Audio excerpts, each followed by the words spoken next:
Herkese merhabalar. Şimdi artık havalar soğudu. V yakalı bir hırka başlayacağım size tığ işi. Bu renkle başlayacağım ama size önce şunu da tanıtacağım şu renkte. Belki bu mavi de görünmeyebilir, lacivertte. Bakın ben başladım. Bu şekilde devam ediyor. Şu da size de şablonunu anlatacağım şimdi. Çok kolay yapımı. Sayıları veriyorum. Bu kalın bir ip. 6,5 numara tığ kullanıyorum. V yaka bir hırkanın ya da kazağın başlangıç mantığı bu. Önler yok. Önlerde birer tane ile başlıyoruz. Birer tane trabzanla başlayacağız. Direkt kol için. Bu daha sonradan tabi ön için de aynı zamanda bir arttırma noktası olacak. Sonrasında burası kolun trabzanları, arttırma noktası, arkamız, arttırma noktası, yeniden kol, arttırma noktası ve ön. Buradaki toplam sayı 34. Şuradaki arttırma noktaları dahil. 6 tane kollara, 16 tane arkaya, birer tane de öne başlangıç zinciri atarak başladık. Sonradan burada yavaş yavaş şuradaki V görüntüsünü vererek önümüzü de yapmaya başlayacağız. Buralardan arttırarak ve tabii ki buradaki arttırma noktaları. Buradan şimdi başlayacağız. Şu açık renkte anlatacağım önce bir tur. Sonradan ben buradaki kemik rengime de geçeceğim. Geçişi de göstereceğim size. Bundan elimde bir tane var. Bundan 4 tane var. Bakalım ne kadar çıkacak. Şimdi hadi gelin 34 tane zincirimizi çekerek başlayalım.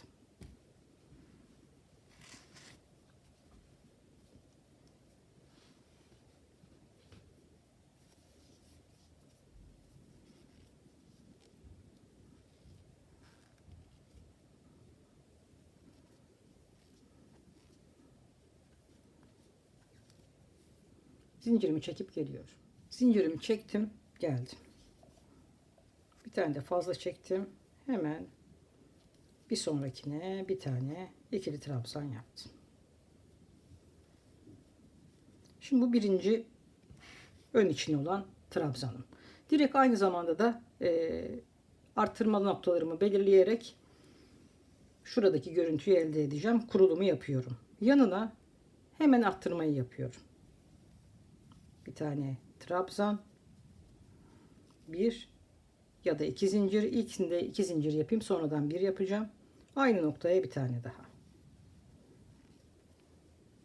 İşaretleyici koymuyorum. Zaten arttırma noktalarımız belli ve trabzanla gideceğiz zaten.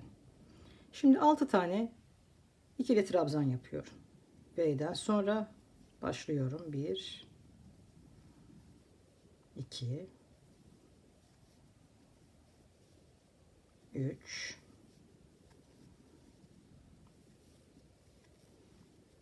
4 5 6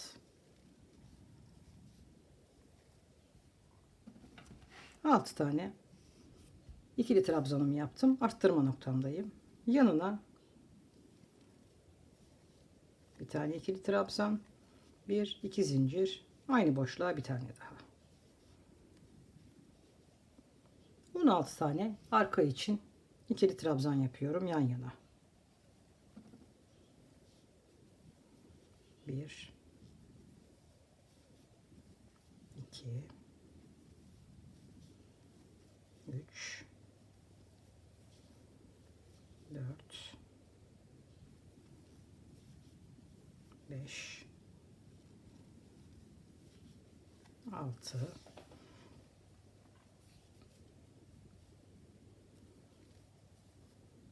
7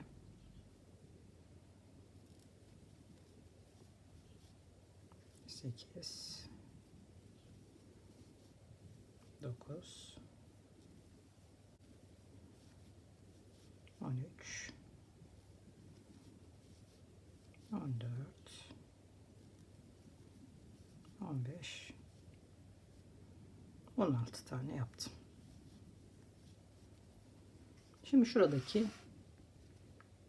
arttırma noktam hemen yanına bir tane V yapıyorum. Arada 2 zincirle aynı boşluğa bir tane V yaparak arttırma noktamı oluşturdum. 6 tane ikili trabzan yan yana. 1 2 3 4 5 6 6 tane ikili trabzan yaptım. Hemen yanına bir tane V yapıyorum. V'mi nasıl yapıyorum? Aynı boşluğa aralarında 2 zincirle ikili trabzan. Hemen yanına bir tane daha yapıyorum.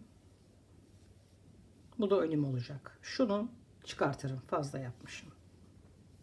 Şimdi döneceğim. 3'te geri döndüm. Şimdi geri döndüm. Hem arttırmalarımın içine ikili trabzanlar yaparak arttıracağım. Hem de ön için yeni bir arttırma başlatıyorum. Ön için ne yapıyorum arttırma için? Bakın burası arttırma noktam. Şunun içine bir tane ikili trabzan daha arttırdım. Hemen V'nin şuradaki gözüne bir tane daha, içine bir tane daha. Burası 1'di.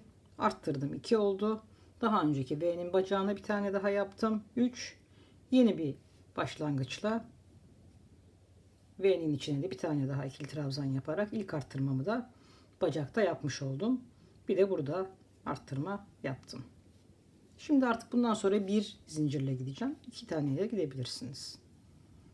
Bir zincirle içine bir tane daha yaptım. Bu ön tarafın arttırma kısmı. Burası da kolun. Yani bu arttırma mantığında birer tane arttırdığımız zaman bu taraftaki arka bedenin, şu taraftaki kolun, şu taraftaki de kolun, bu taraftaki de önün olacak. Şimdi arttırdım. Hemen şuradakini, bu bacağı hiç unutmayın. Devam ediyor kola.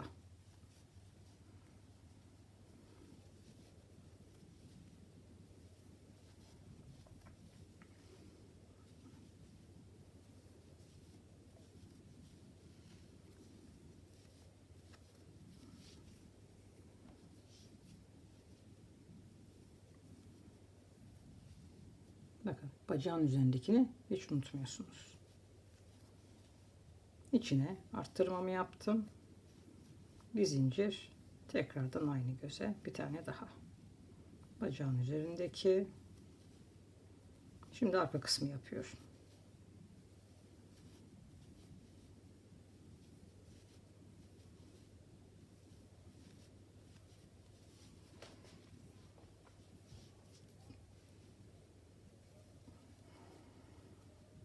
Şimdi şu arkayı arttırma noktama kadar yapayım.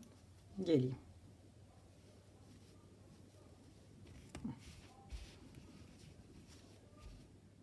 Hemen V'min ilk bacağını da yaptım.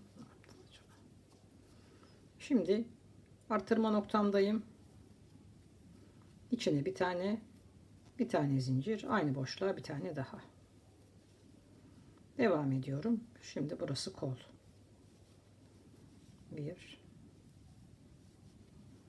2 3 4 5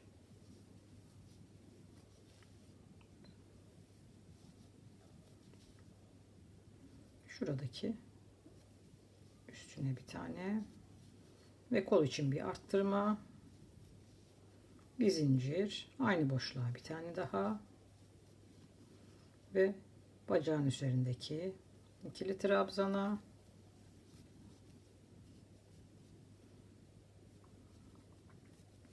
hemen buradaki bakın öndeki bir taneyi çalışıyorum. Ne oldu burada? 1, 2, 3 oldu. Bir tane daha aynı göze yaparak burayı da bir tane arttırmış oldum. 2, 4 burada var. 2, 4 burada var. Artık önümde büyümeye, ön kısmında büyümeye başladı. Şurası. Şöyle kolum.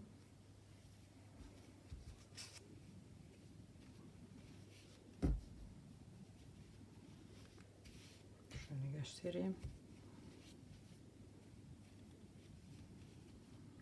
Şuralarda şöyle artarak V'mi oluşturacak. Şimdi bir üst tura daha çıkıyorum. Sonra maviden devam edeceğim. Aynı göze bir tane daha ve devam ediyor.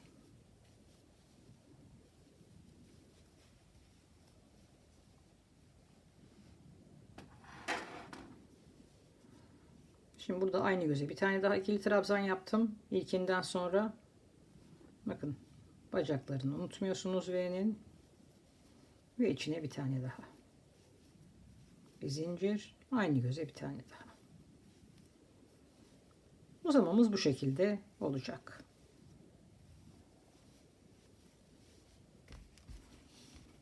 Her bölüme, her arttırma noktama arttırmalarımı yapacağım, devam edeceğim. Arttırmalarımı yapacağım, devam edeceğim. Buradaki arttırmamı yapacağım ve başa geldiğimde aynı göze iki tane yaparak geri döneceğim ve orada da yeniden arttırmaya başlıyorum ben. Şimdi size buradan devam ediyorum. Bakın burada 1, 2, 3, 4 tane sıra arttırmışım.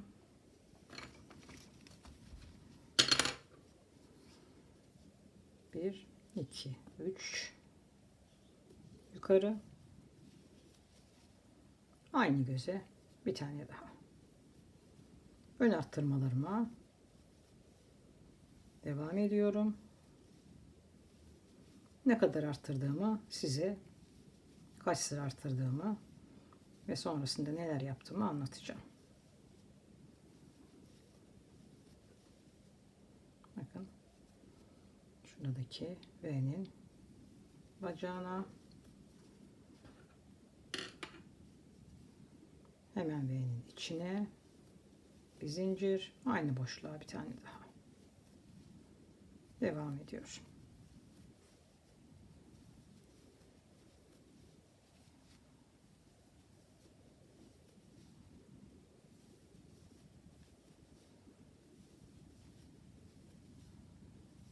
Bu V beden yakadan başlamalı V beden arttırma mantığı. İpiniz daha ince ise sayılarınızı arttırarak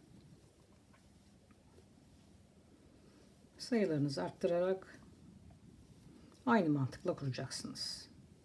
Öne birer tane zincir bırakıp direkt kol arttırmasından başlayıp kurulumunuzu yapacaksınız. Bakın arttırma noktama geldim. Bir zincir, aynı boşluğa bir tane daha. Mantığımız bu.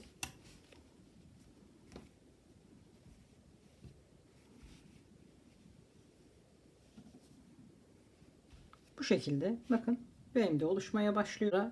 Artırma bitiminden sonra nereye gelmişim ölçeceğim ve sonra neler yapıyorum anlatacağım size. Şöyle bir ikinci renge geçmek istiyorum. Onun için o geçişi de size göstermek istedim. Bu ikinci rengi de göstereyim. Şöyle. Şurada da arttırmamı yaptım. Şu iki tane ilmek kaldı burada. Tığımda. Şu maviyi de hatta ondan geçirdim. Altından. Ve beyazla geçiş sağladım.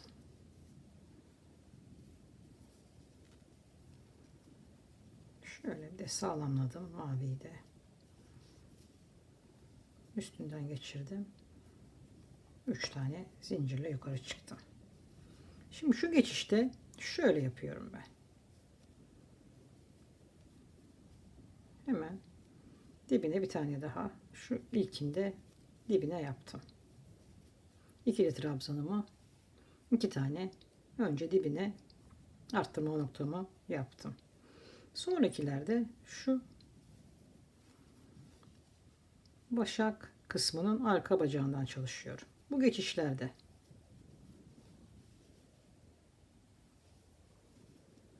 böyle renk geçişlerinde öyle yapıyorum.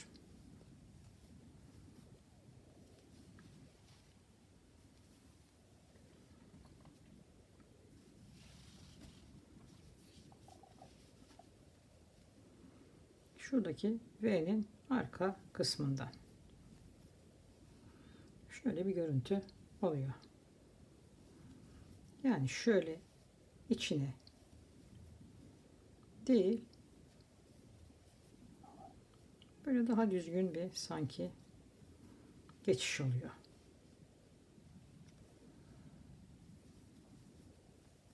Bunu da kaç sıra isterseniz o kadar yapıp sonra yeniden kendi renginize döneceksiniz. Arttırma noktamdayım. Onda da bakın şuradaki başak kısmının bir zincir, aynı o başağın içinde bir tane daha. Yine arkadaki başak bölümünün o V'nin arka bacağından çalışmaya devam ediyorum. Bunu rengarenk de yapabilirsiniz.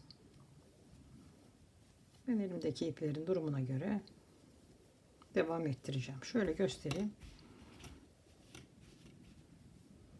Şöyle bir geçiş oldu.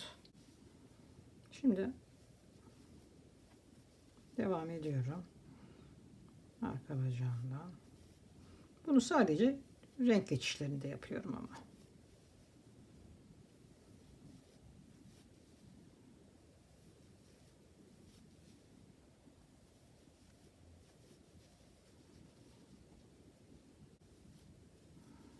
Bundan da bakacağım ben şimdi. Sanıyorum 2-3 sıra beyaz gider. Yeniden aynı mantıkla maviye başlarım. Maviye başlarken bir kere daha gösteririm size. Sonra kaç sıra arttırdığımı söylerim. Bakın şöyle görünüyor şimdi. Daha böyle hazır triko gibi görünüyor. Devam ediyorum. Bundan da bir iki sıra gideyim. Yeniden bir tane mavi de gösteririm size. Sonra ayrımda tekrardan görüşürüz. Şimdi yeniden lacivertime döndüm. Bakın burada da aynı şekilde V'nin arka kısmından çalışarak devam ediyorum. Bakın şuradaki arttırma noktasındaki bölümü yaptım, doladım. Şu içine değil, şuradaki yine arka bacaktaki V'ye çalıştım. Bir zincir, aynı o bacağın içine bir tane daha ve yine devam ediyorum. Ben şimdi yeniden devam ediyorum. Her seferinde burada arttırmayı düşünüyorum ben. Ön kısımdaki yerde. Yani daha derin bir V yapmak istiyorum.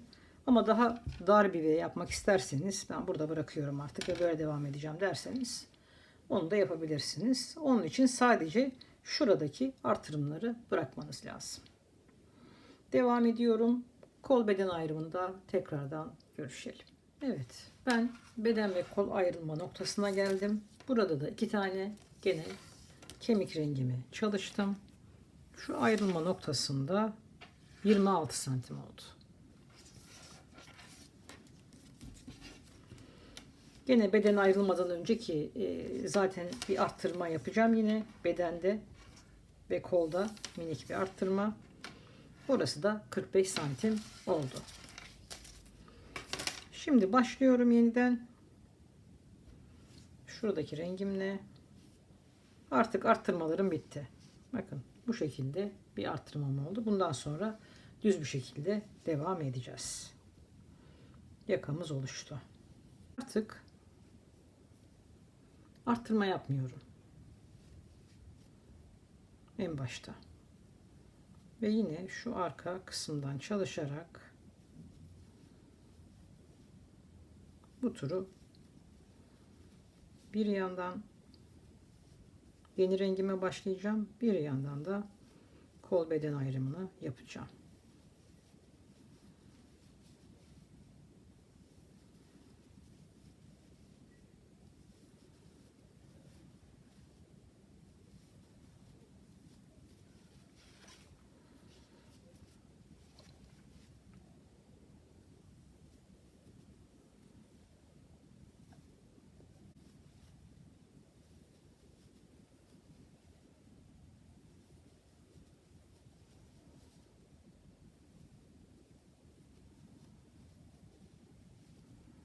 Şimdi burada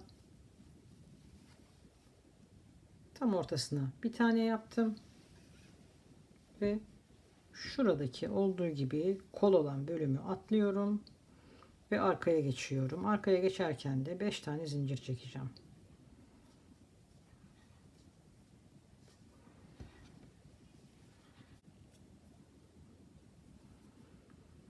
Şuradaki zincir sayınızı belirleyin. Ben 5 tane yapıyorum ve bakın kolu buradan ayırdım. Arka bedeni buraları örmeden geçtim. Buraya sonradan maviyle gene devam edeceğim koluma. Doladım. İster içinden ister arka kısımdan.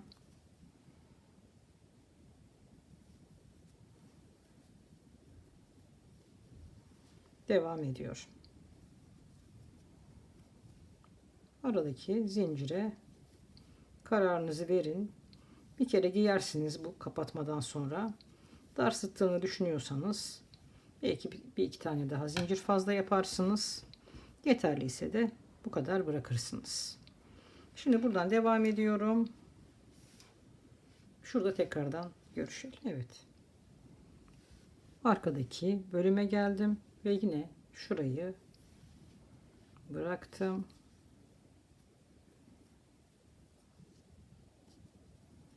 Beş doladım ve buradaki tam köşenin olduğu yerle birleştirdim. Şimdi bu birleşmeden sonra bir kere deneyin. Şöyle üstünüze giyin. Deneyin. Eğer uygunsa böyle çok bol bir hırka yapmıyorum. Elimdeki ipleri değerlendirdiğim için bundan 4 tane var maviden. Sanıyorum burada kemik renginden de 1 ya da 2 tane var. Ona göre böyle bir hırka yapacağım. Ama tam mevsimlik, çok güzel. Elinizdeki bütün ipleri değerlendirebilirsiniz.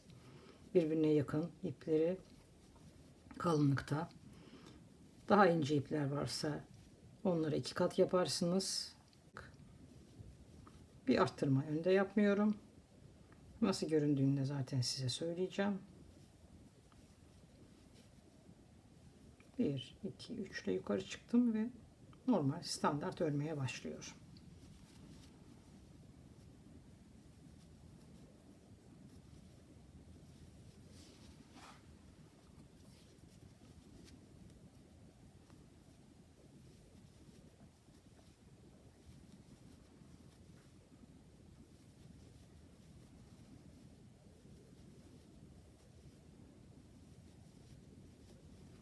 Şöyle bir göstereyim.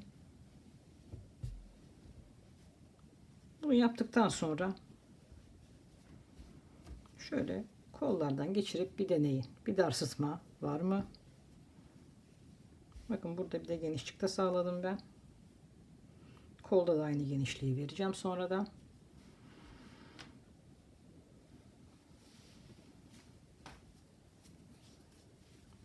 Şimdi koltuk altına geleyim. Bir kere göstereyim nasıl yaptığımı. Bakın ayrım noktama geldim. Ve buradan da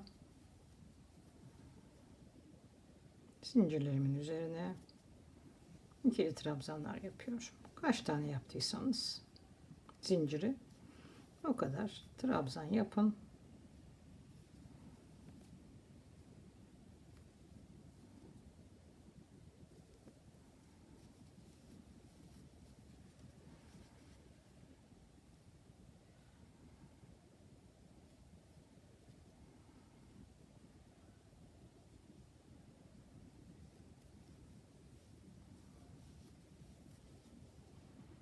ve devam ediyor.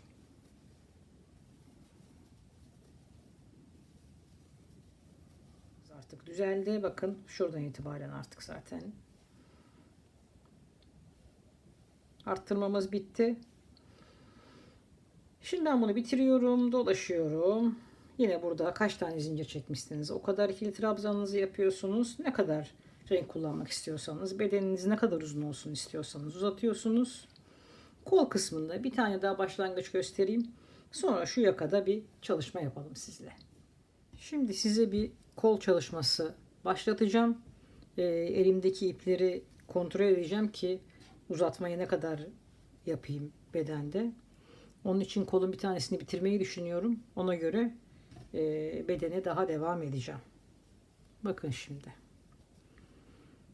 Şurası koltuk altının tam şu arada zincir çekerek başlattığım bölüm vardı ya birleştirirken. Onun şu ortalarından giriş yaparak. Tam üstlerinden değil de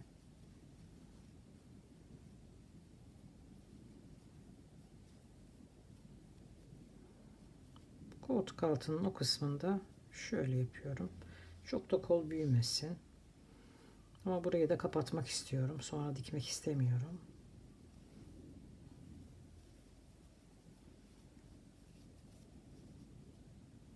Ve şuradan giriş yaptım.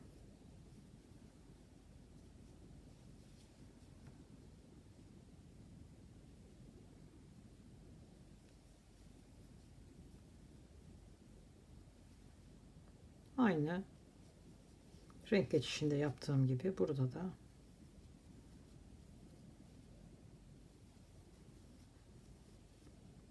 ilk sıra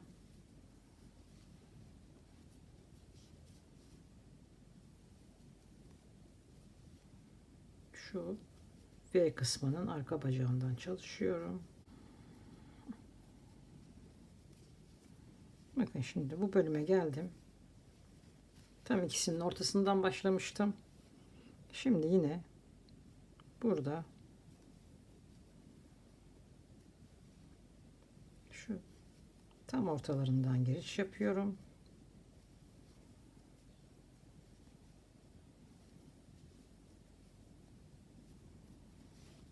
Şimdi birleştiriyorum. Bakın.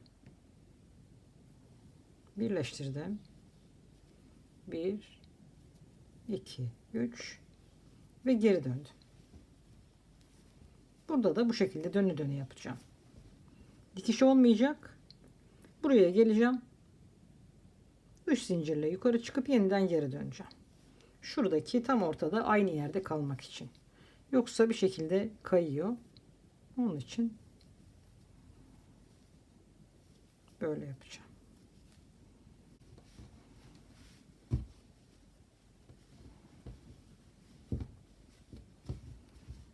Bakın şu şekilde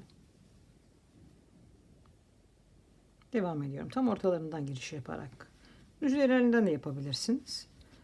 Ben böyle ortasından giriş yaparak başladım ve şimdi böyle devam ederek kolumu bitireceğim.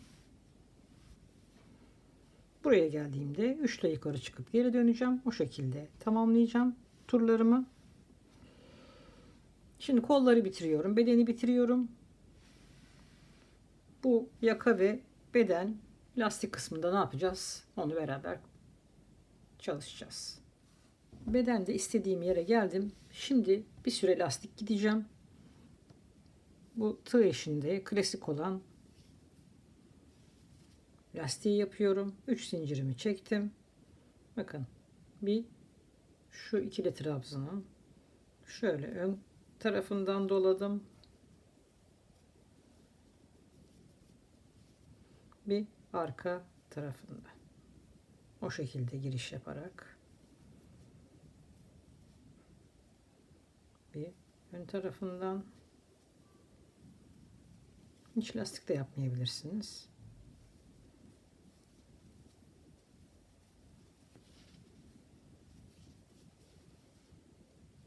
Bir ön tarafında. Bundan sonraki sırada gördüğüm gibi ön olan kısımda önden, Arka gördüğümde de arkadan çalışarak lastiğimi istediğim uzunlukta yapacağım.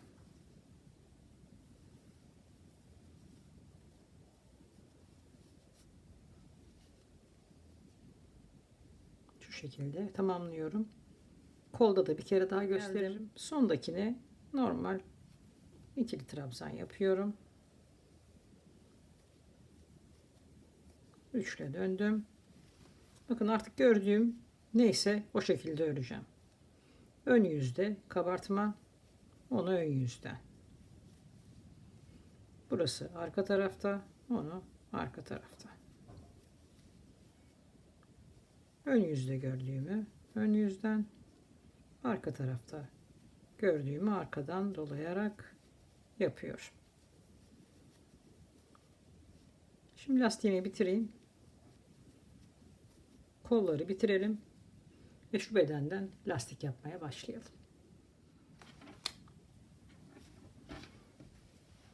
Kolun birini bitirdim. Şimdi maviye geçtim. İkinci sırada mavinin 3 sırada bir küçülttüm. Yani biraz toparladım. Böyle çok da burayı büzdürmedim ama ondan sonra da şu gösterdiğim lastiği yaptım.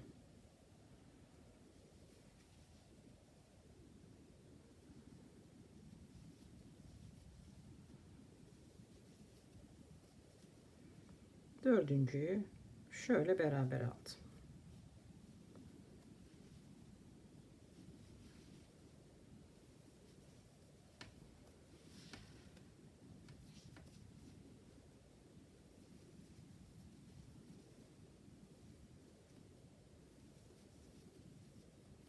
Üç tane ördüm. Siz de kendi kol durumunuza göre dilerseniz hiç böyle de bırakabilirsiniz. Şöyle birer tane küçülttüm. Sonradan da direkt size gösterdiğim, etek ucunda gösterdiğim lastiği burada da çalıştım. Şimdi bu şekilde lastiklerimiz bitti. Öndeki ve kollardaki. Şimdi buradaki lastikten başlayarak bir sıra sık iğne yapacağım. Bütün şu bedende geleceğim. Şuradaki V'den devam edeceğim. Ve tam şu arka ortaya geldiğimde buradaki sık iğnemi tekli trabzan yapacağım. Arka kısmı biraz daha yüksek yapıyorum. Yaka düşünme mantığı gibi düşünün. Tekli trabzan yapacağım. Döneceğim ve ondan sonra lastik çalışmasına başlayacağız.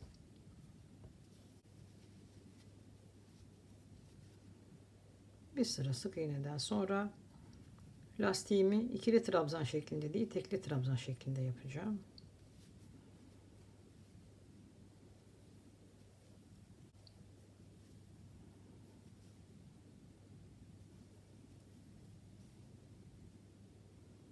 Bakın şu tam şunun ortasından değil, şöyle biraz dibinden olarak yapıyorum.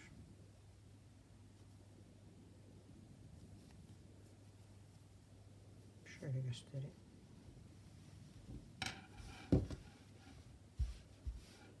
Burada şu V kısmını da yaptım. Şöyle bir göstereyim yine de.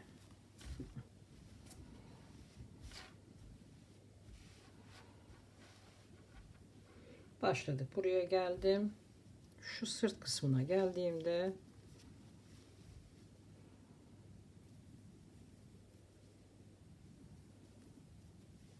tam şu sırtın ortasındaki bölümü tekli trabzan yapacağım. Bu arka kısmı biraz daha yükseltmek için. Şimdi bir sıra sık iğnelerimi yaptım. Geri döndüm. Şöyle başladım. Ve tekli trabzanlar yapıyorum. Şurada ikili trabzan yapmıştım lastiği. Bir ön kısımdan bir de arka kısımdan alarak sık iğnelerimin olduğu yerde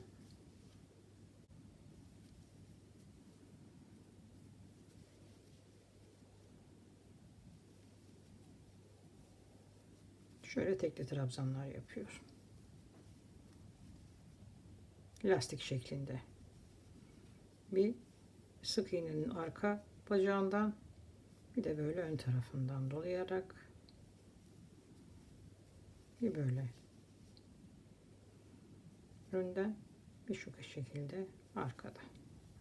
Bedeninize zaman zaman giyerek şu iki kısmı ölçün. Sanıyorum 2'şer parmak kadar yaparsam yeterli olacak. Şimdi tamamlıyorum, ben geliyorum. Finalde tekrardan görüşelim. Hırkamız bitti. Şöyle 3 tane düğme diktim. İlik açmadım.